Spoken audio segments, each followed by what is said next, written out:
My guest at this time can be seen every week as part of Ring of Honor. He is the, I guess, leader of Violence Unlimited. It's Brody King. Brody, welcome to the Wrestling Nick Daily. What's up, Nick? How are you doing? So are you leader? Is it a pack of wolves? How does Violence Unlimited work here? I think Pack of Wolves is probably better suited. I mean, I never think of myself as the leader. It's more of like a hive mind of like-minded people. None of us really take orders from one another, and we all just kind of go off of what each of us feel. So yeah, there's no leader. I was about to say, man, because it's a group of tough dudes, right? I mean, Yeah. and you call yourself Violence Unlimited for a reason. Homicide, Dickinson, Deppen. Before we get into some other stuff here that's going on with Ring of Honor, talk to me a little bit about this group. How did you guys come together? Why did you feel it was time to assemble you four and wreak havoc in Ring of Honor? I mean, after everything with Villain Enterprises, I felt like I needed to be my own person. I needed to show that I could stand on my own and make an impact myself. But then as the landscape of Ring of Honor changed, it became apparent that, being by yourself wasn't always the smartest move with stuff like Foundation and LFI. The numbers are obviously going to get against you no matter how tough you are. So, it took a little, I wouldn't even say it was very hard to put the feelers out and get the people that I got. It just seemed to come together very organically. And the people that ended up coming to my aid or my side were definitely a group of killers. Dude, no kidding, man.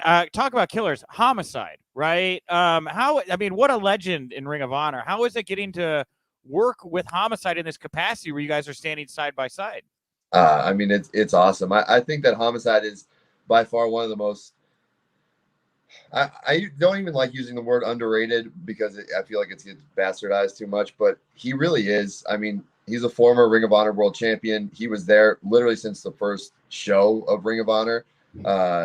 He's a mainstay and a staple of the name when you think of Ring of Honor, and I feel like he gets shadowed by obviously people like Generico and Kevin Steen and Bryan Danielson and CM Punk, but Homicide, he's right there in the mix with all of them. He was tight with Joe. He was tight with Low Key. Like he had the Rottweilers were, a main part of Ring of Honor for a long time. Yeah, that's true. Yeah, for sure. And you right now are doing, you say you want to stand on your own as a man, and you really did that, right? At the last pay-per-view, dominant performance over Jay Lethal, who's really been a big standard bearer for the company as well. I mean, after a performance like that and with the momentum you've got here, I mean, I got to imagine your sights are pretty straight to the top of Ring of Honor at the moment, yeah? Yeah, I mean, in a sense, it was definitely more, my sights are more set on destroying LFI and, bringing honor back to Ring of Honor through violence.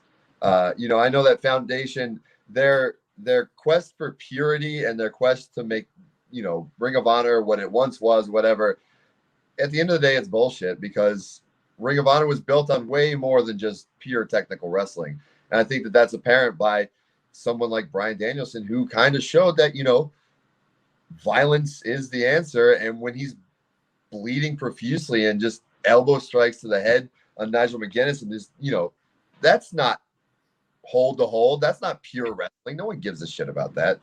So it's like, it's more about showing that Ring of Honor is more than just one dimensional. And, when we get down to Roosh and LFI and his family, they've just been a thorn in the side of, I feel, everybody in Ring of Honor, not just me.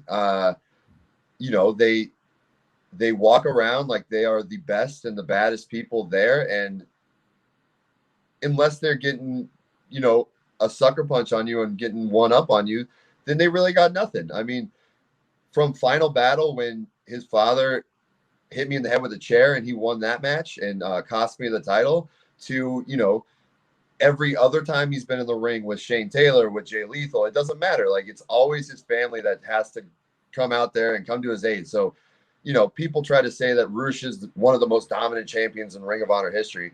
I think he's one of the worst champions in Ring of Honor history. So,